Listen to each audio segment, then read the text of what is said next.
Hello, everybody, and welcome to this latest in the ValuesJam guest session series. And Maura, it's great to have you here. So to start with, please introduce yourself, tell us about the great work that you do and where people can find you. Hi, everybody. Thank you, Alan. So I am a registered trauma nurse by training, and I've transformed my 27-year career of working on helicopters, emergency departments into being a transformational coach. And with that, I help clients with any challenges they're navigating by providing resources, experiential practices, new daily practices so they can live a joy-filled life now. And then on the business side, I help new and emerging leaders, right, with leadership skills. And again, with the same kind of practices. I do keynote speaking. I teach being happy for no reason. I've had a lot of challenges in my life, but I've always been able to hold on to that joy. And, you know, that's a gift, and it's some faith. And but I help people have perspective and look at, you know, try and find what is the good in this. And I really enjoy trying to find and identify those really letting go of the old assumptions that we carry around with ourselves, and then really looking for what is that greatness inside of people. So I'm always looking for the good, and that's how I try and uplift and empower and encourage people in my life. Wow. And I love that, be happy for no reason. I think that's great because for me, too many people are kind of aiming to be happy and it turns into a chore and then it kind of doesn't work out, right? Exactly. It can feel like really hard work, you know, and you're like, oh God, I don't feel like doing this, but yeah. So if people were listening now and thinking, oh, she sounds great, I'd love to have her as a keynote speaker or to do some training or whatever, where can people find you? My website is mauradelehanty.com, MAURADELEHANTY.com. Okay. Or my email is hello@mauradelehanty.com. So just reach out and say hello. Love to hear from you. Great. So let's choose a card now. Before we started to record, you've got your own deck now, haven't you? I do. So let's do this the other way around than we do normally. So why don't you make three piles in front of you? Okay, I got my deck here. Yeah. I So just shuffle it a little bit. yeah. Okay.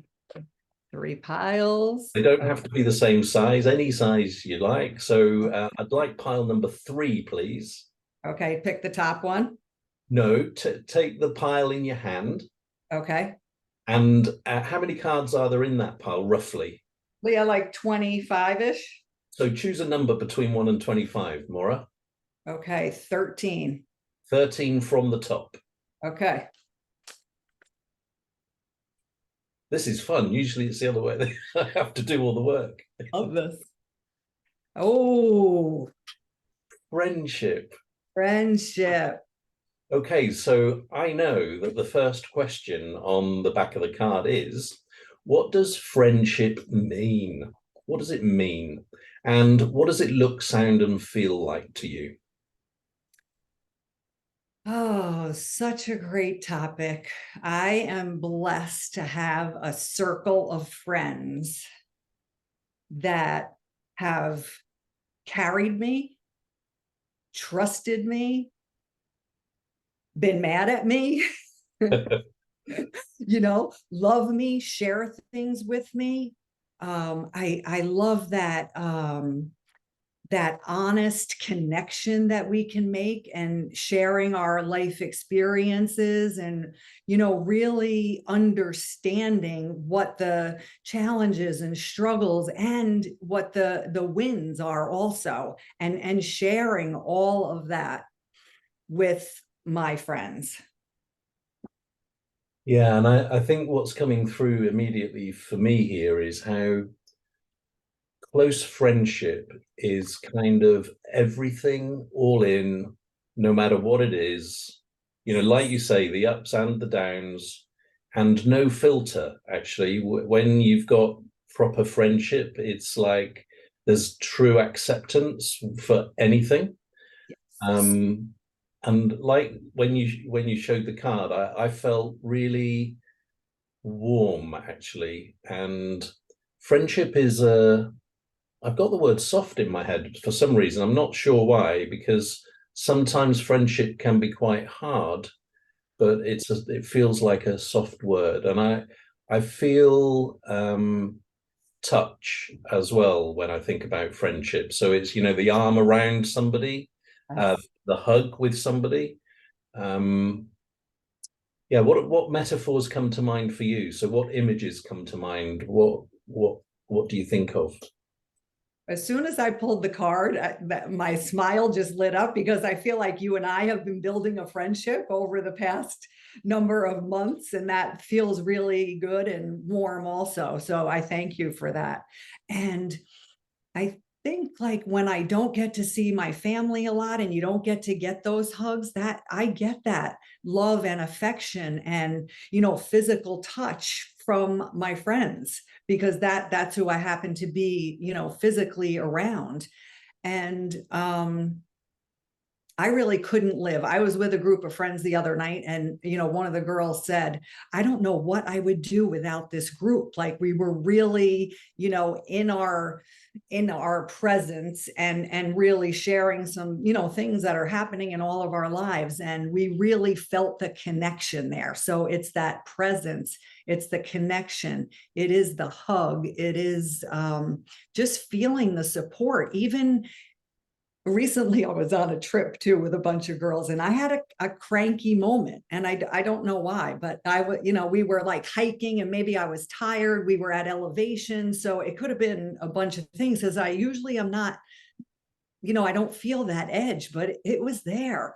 And you know what? They just went with the flow. They could kind of feel my bristliness, and then it kind of it dissipated, because they just allowed me to have it and be me. And that is what I so much appreciate, is just allowing me to be me. Like, I don't have to feel guilty. I don't have to go back and apologize, or, I said, "Sorry guys, I know I was a little cranky before," but it wasn't necessary. They were like, "What are you talking about? We're fine." You know what I mean? But I knew that they knew. But I just so appreciated that grace that came along with that. Yeah. And you've touched a couple of times there. So you talked about, if I've interpreted it right, two different friendship groups that you've just related. And it's made me think about the difference between friendship groups and one-on-one friendships. So what comes to mind when you think about that difference?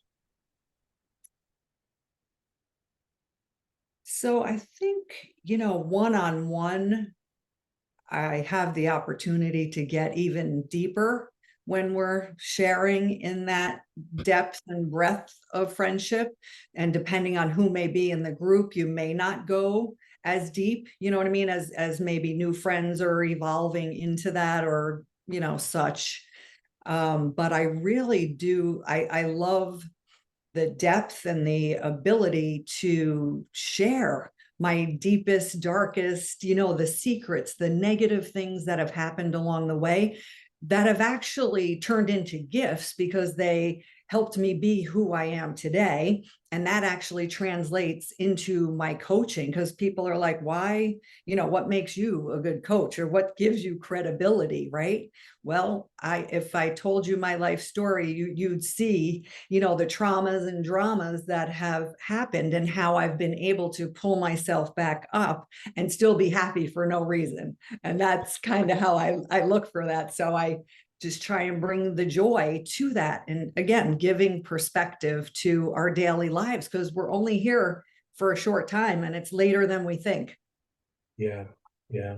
And I was thinking when I asked the question, what occurred to me was that group friendship is kind of, I think it's exactly what you said. It's not as deep necessarily, because it can often be a lot more social.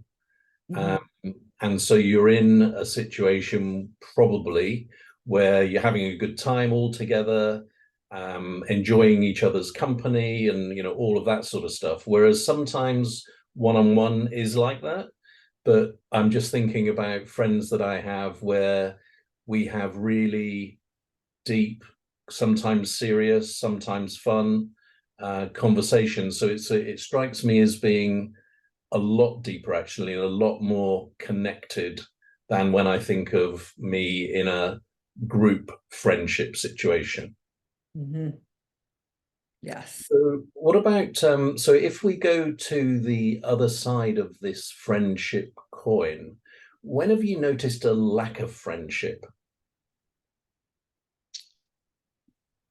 So sometimes I find with women, I can feel more competition than friendship, Okay.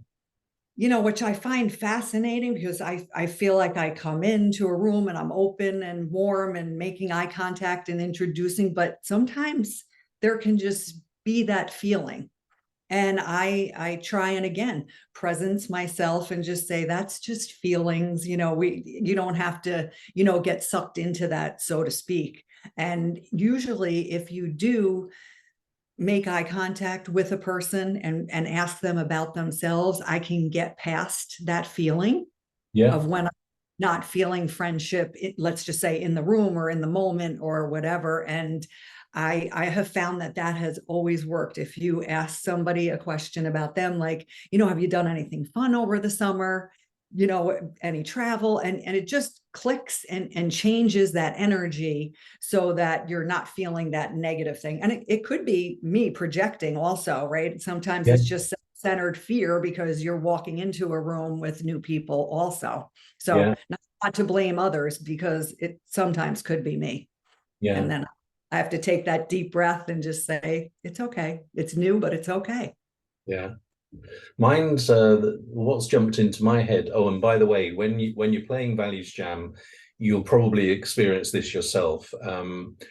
What happens is that for some reason, and actually a psychologist in New Zealand told me that maybe it's because values-based conversations go deep very quickly Mhm. and perhaps spark previously lapsed neural pathways. And what happens as a result of that is that you find things coming to your mind that perhaps you haven't thought about for quite some time.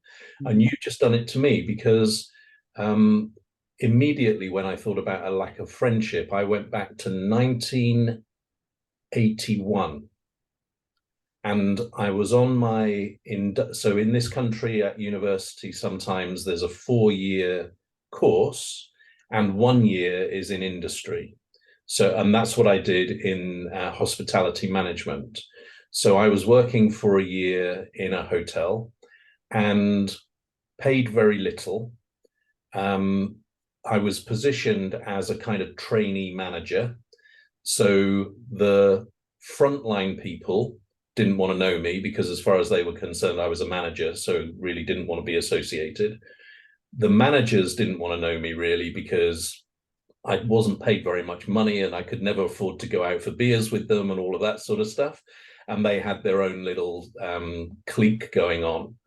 And so that year I read a lot and I walked a lot because we did split shifts a lot of the time. So in the afternoons, I would just go walking and was pretty lonely thinking about it. Oh, I wrote poetry at that time as well. So there was a lack of friendship, but a bit like a parallel with your situation here. I don't think that it was anybody's intention to be unfriendly.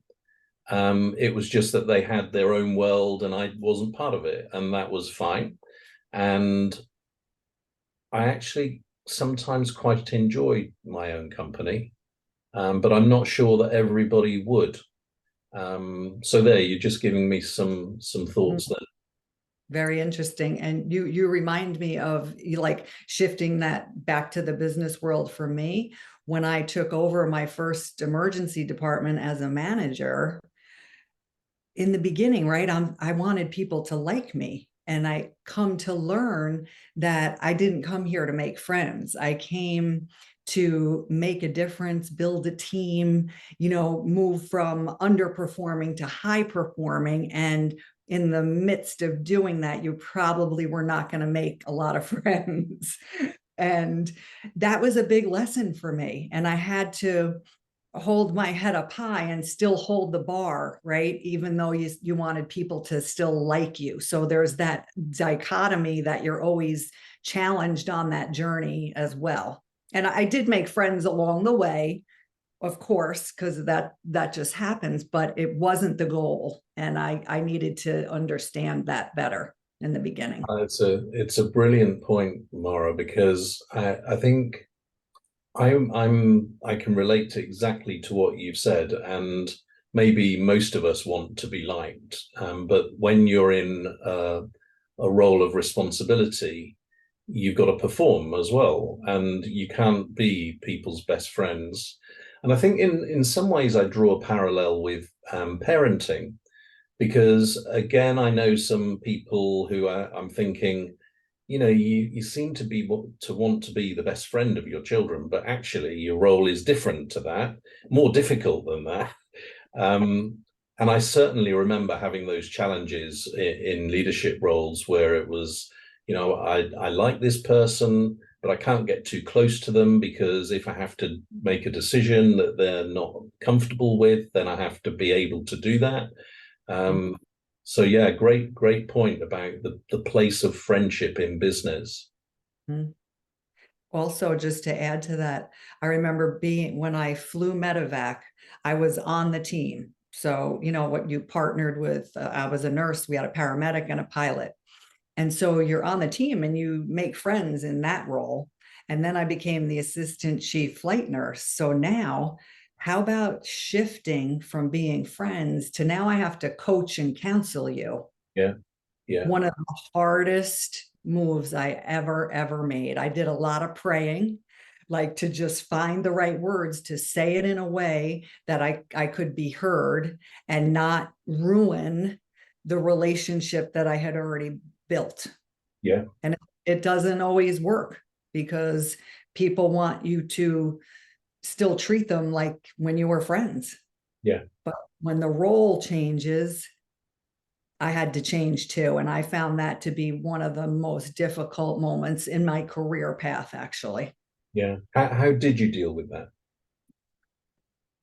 I tried to find a way to really be heard. And I ended up trying to say 3 things that you did really well.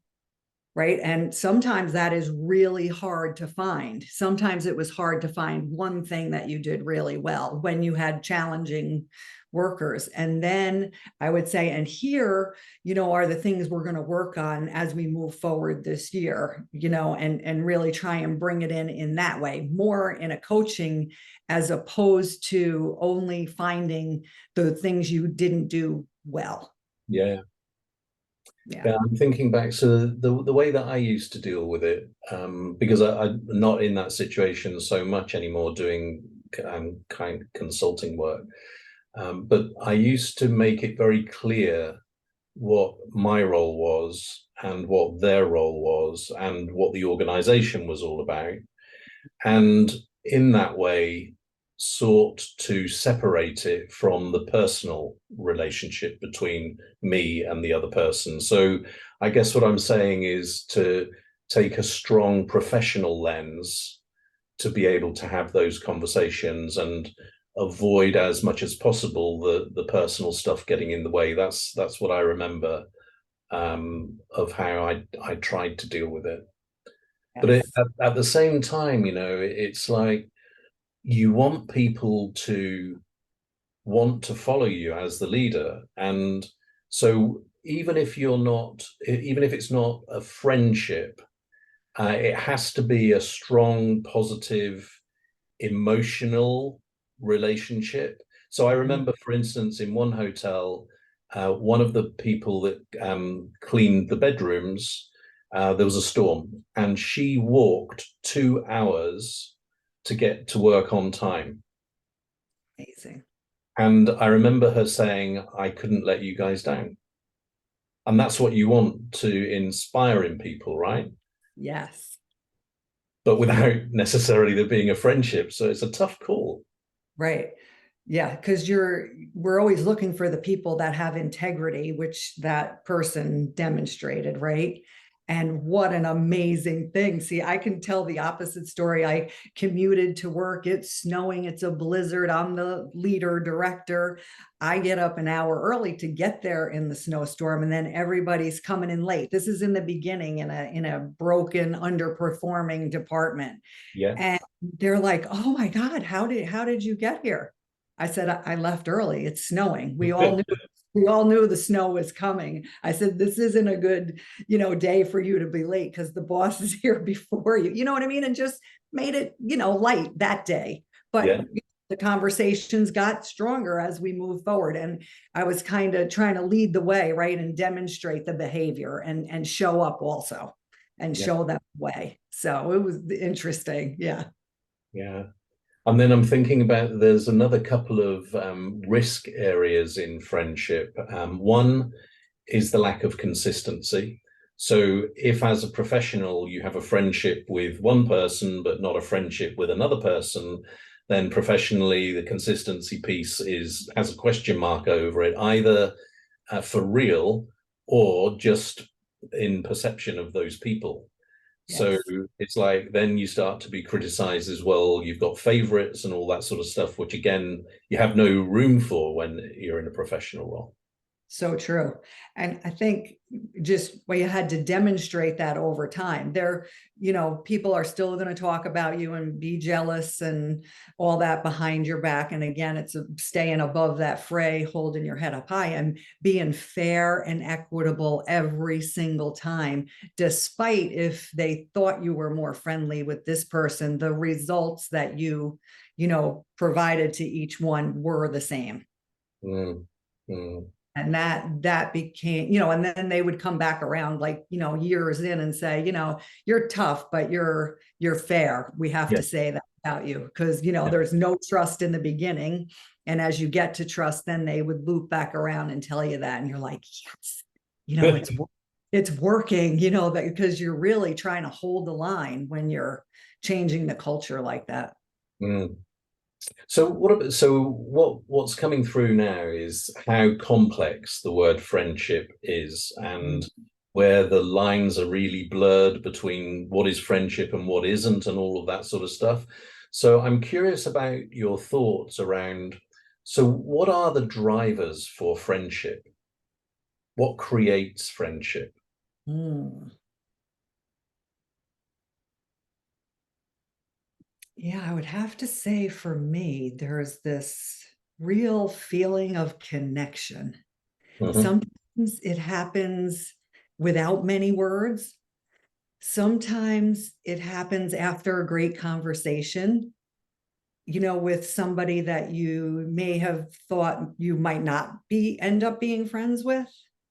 Versus the acquaintances, which are much lighter and easier, and you're not using as much effort to keep those connections, right? It's a lighter connection.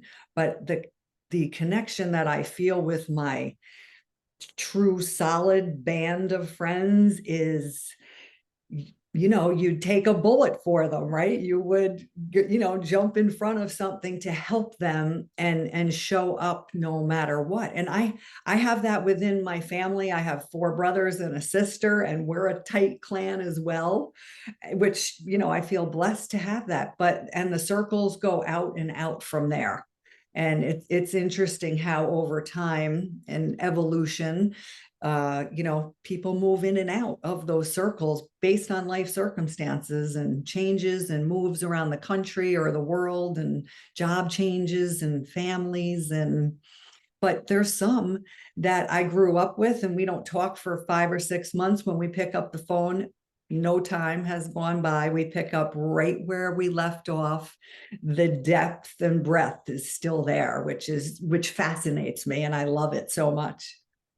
Yeah, and again, you've reminded me, I worked with a guy, again, this was in the 1980s, and then we lost touch and reconnected, and we met. I think it was something like 25 years after we had last seen each other. And it's exactly like you said, it didn't feel as though any time had passed at all, even though lots of time had passed. Right.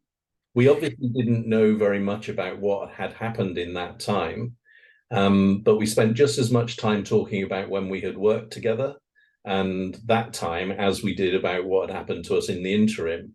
And it felt absolutely normal.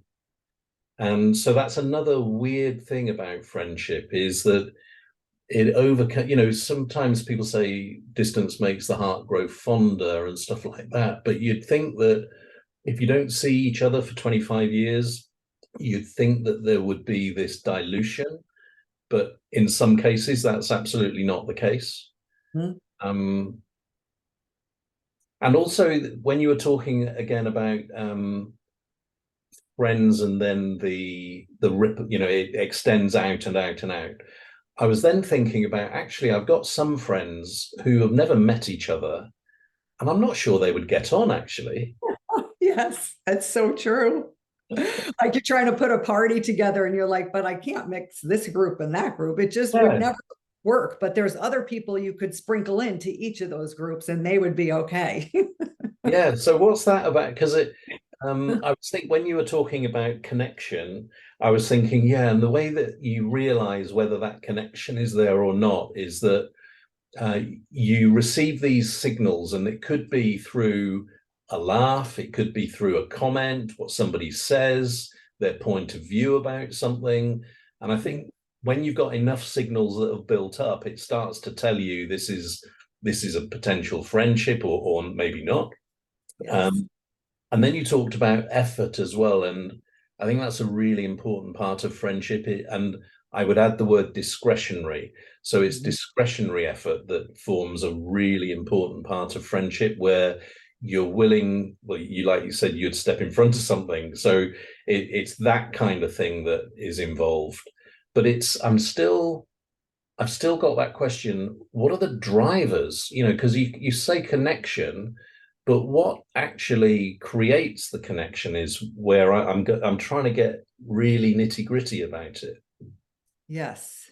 And so when you just said that, it could be, you know, the laugh, a point of view. For me, it's the energy, right? In the room, or in that connection, or as you're making the connection. And it is all those little things. I observe people and how they treat other people. That is can be a big trigger for me.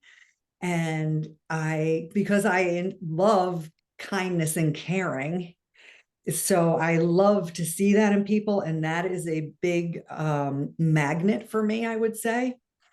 And then you know, obviously there's other things that push me away. So it's that energy and the connection, and I'm using, which I learned over the years, is discernment. And what is the difference, right, between just maybe we're just going to be acquaintances, and then I can get to the next level because there's all these things that I like about you, you know, and I would want to have in my life. And not that I don't like other people, but it's just you don't need a lot of it in your life, that, you know. And I think over time I've been choosier about how I spend my precious time, because I understand that we're only here for a really short time, and I want it to be fun, happy, special, and joy-filled. And so I'm using those skills to, you know, weed through as you're meeting new people, you're in new circles, and keeping the old also, right? And it takes effort. So you have to be careful about how many you're bringing in, because we can't keep up with, you know, a lot. Yeah. And I'm going to ask you a bit about social media in that case, on the point that you just made. But I want to go back first to, you mentioned how important kindness and caring is to you. And that is a draw, I'm thinking. So what this is coming back to is values alignment, right? So these signals are actually telling you whether there's a fit with your value set. Yeah. And probably subconsciously, we filter all of that stuff that we're receiving and probably subconsciously map it against our values set. And if it's like tick, tick, tick, then we're in. And if it, watch out. So that's not a very scientific way of explaining it. I'm guessing it's not that far off. No, that's very true. It reminds me of, the solar system, right? We're all the planets, we're all spinning, we're all evolving, we're turning, we're twisting, and somewhere, right? Some of us, our values aligned. I love that. It's brilliant. And you just like brought it all together for me. Yeah. So the social media question then, because there you were talking about how we've got a finite capacity, right, for time and therefore friends.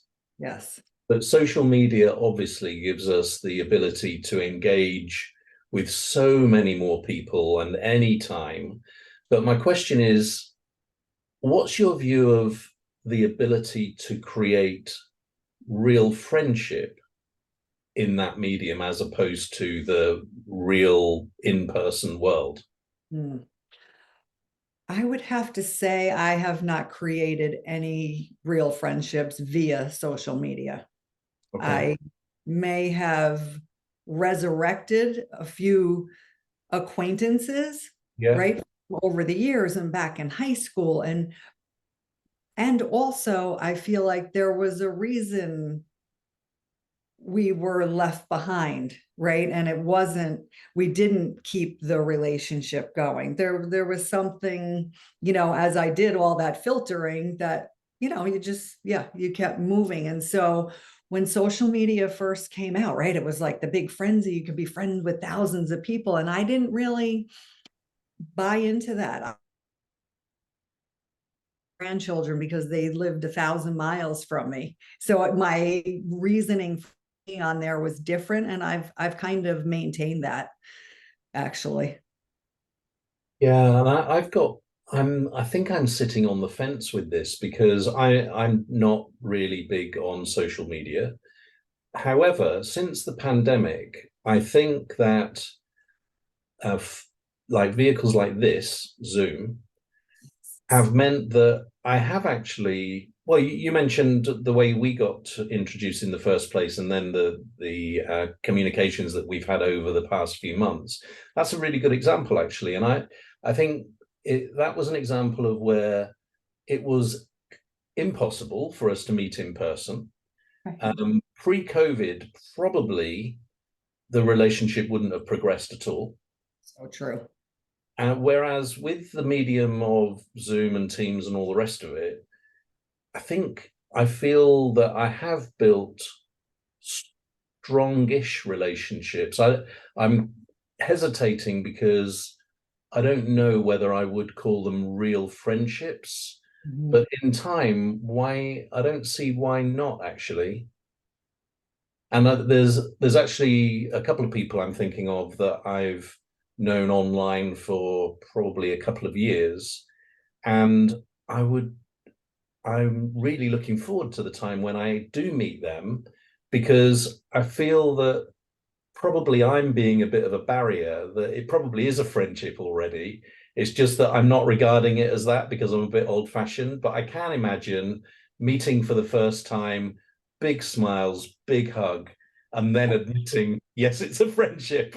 Right. And, as you said, social media, I didn't even consider Zoom or, I was thinking, Facebook, Instagram, and that feels like, a place where I have to market and keep up with, keeping myself relevant in the business world more than maintaining friendships. So thanks for bringing the Zoom, because it is a whole nother facet where I have been able to connect with people, and actually the coaching in cohorts on Zoom has been where the magic has happened, because you get to have the support of a cohort. So Yeah, thanks for reminding me of that. You Yeah, just, but you're also right that I probably it's not social media, is it? It's just it's a different form of communication. So it's not. I don't think it is really social media.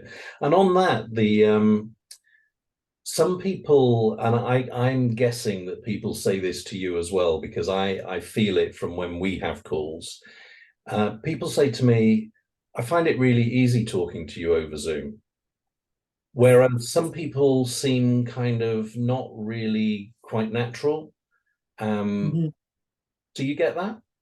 yes, yes. And people are like, this feels so real. I feel like I'm in your living room. Yeah, And I think because we're present and we presence ourselves for this opportunity, and it really feels like a visit, yeah. and not just a meeting or you know, what am I trying to say? Like an informal, just get together. We're here for a reason, and we're happy to be here, and it clicks from there.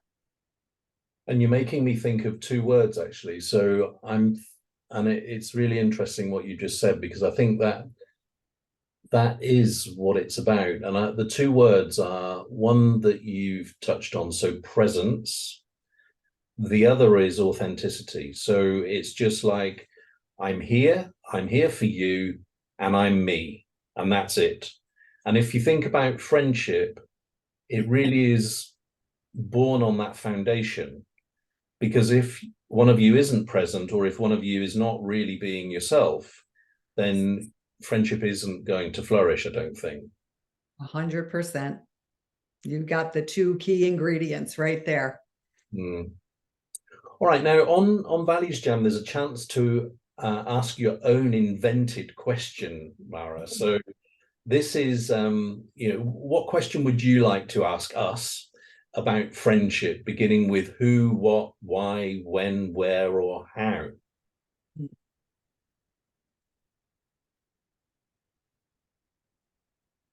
How, I would think I would like to know, how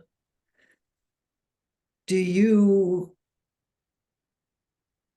how do you see friendships evolving as we move forward, considering social media? Where you and we're in two different countries, right? And I loved what you just said about, like, you can picture seeing some of the people you have just a relationship with online, but someday we'll be in the same country, and I look forward to that moment myself.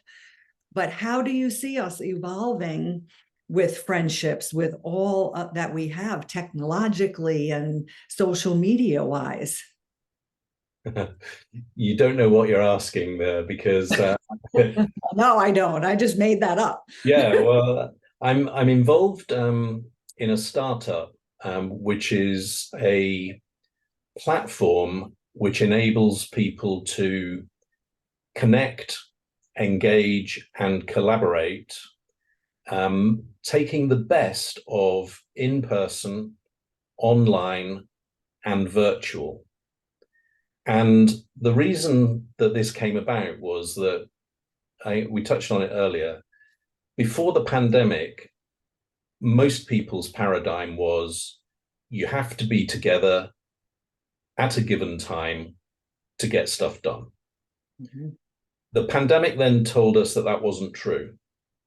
And so it made me think, what are the possibilities here? Because the possibilities when you tap into online and virtual are so much greater than if you're restricted to time and place. Yes. So let me give you an example.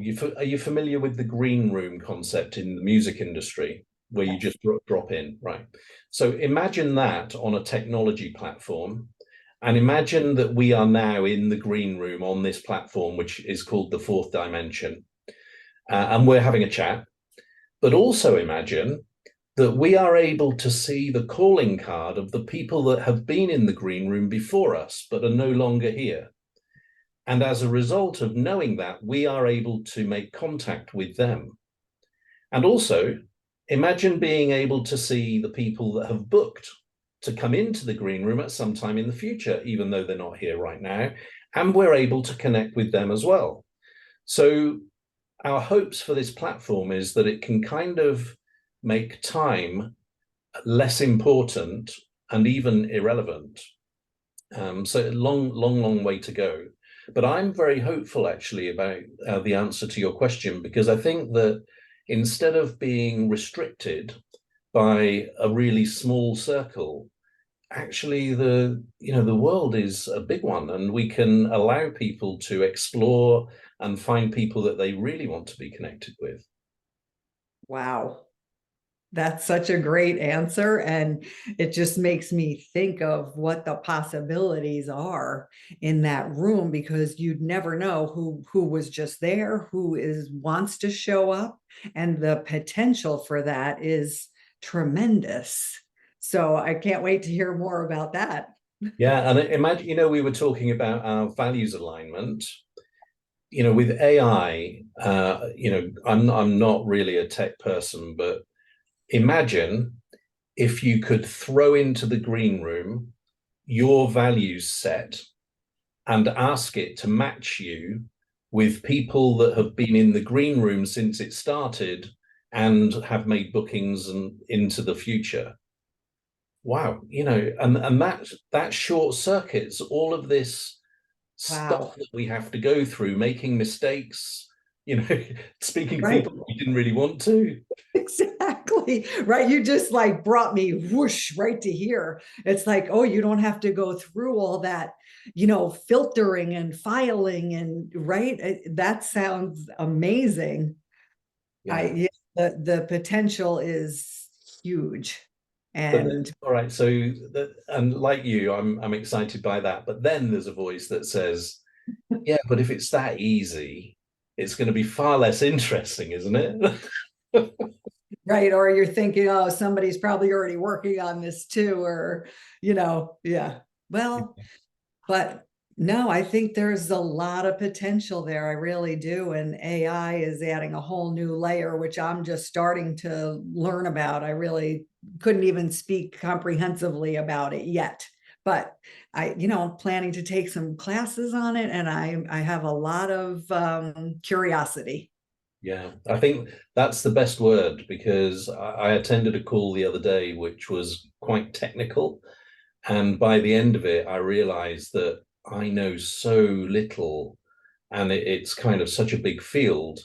But the conversation also it touched everything. And the chat on this call, I've never seen a chat like it. It was on fire. And I remember drawing a parallel between AI and the chat, because I couldn't keep up. I have no idea what's going on here. And people weren't able to follow a point being made, and then it would go somewhere else and then come back. And it was just impossible. Now, what about your answer to your question? Where do you see us going forward with friendship? Yeah.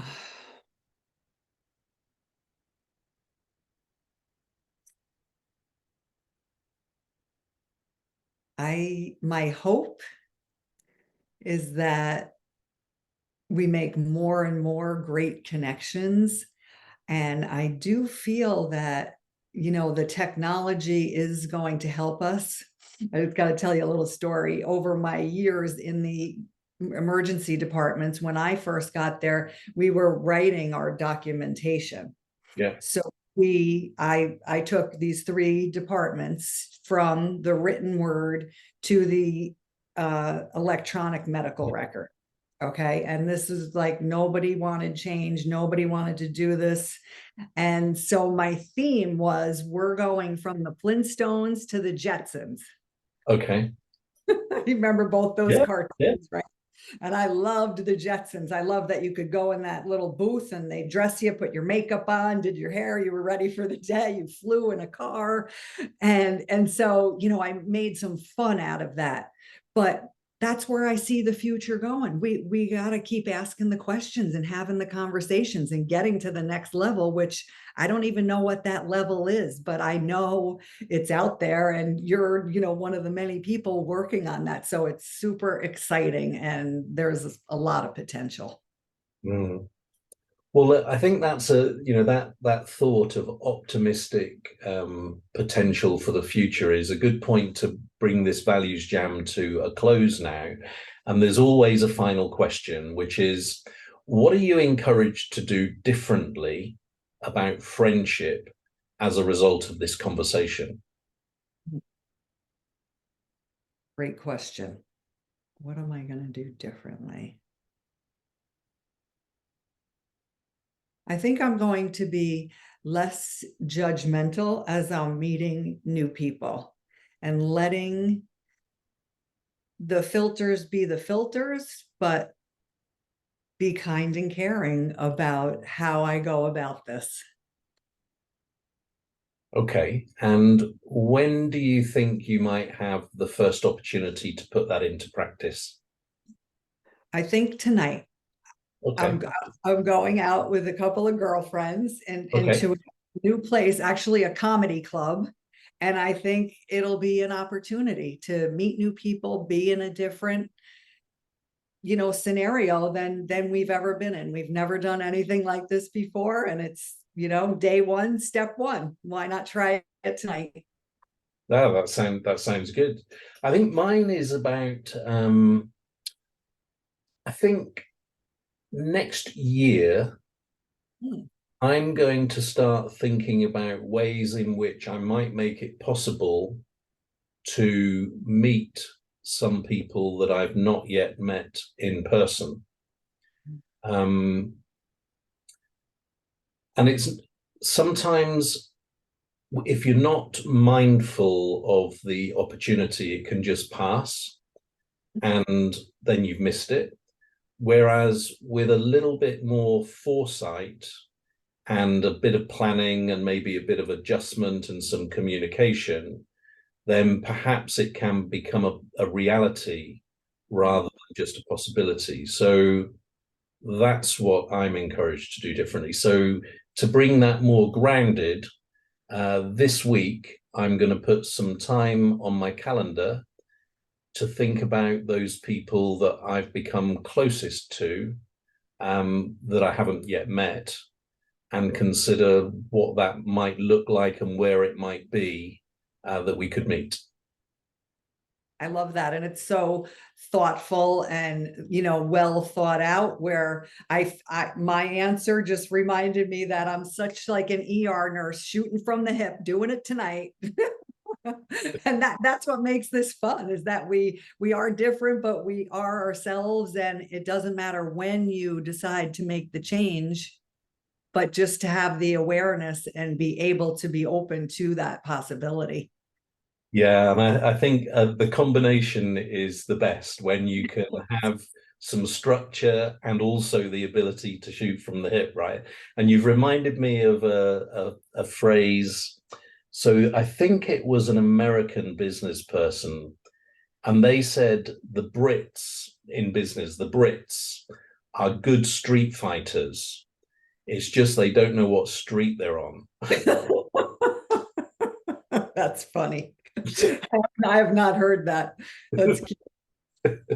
So, Maura, thank you so much for the Values Jam. I trust that you're going to enjoy using the cards in business and with your family, and really, really enjoyed this topic of friendship. Thank you.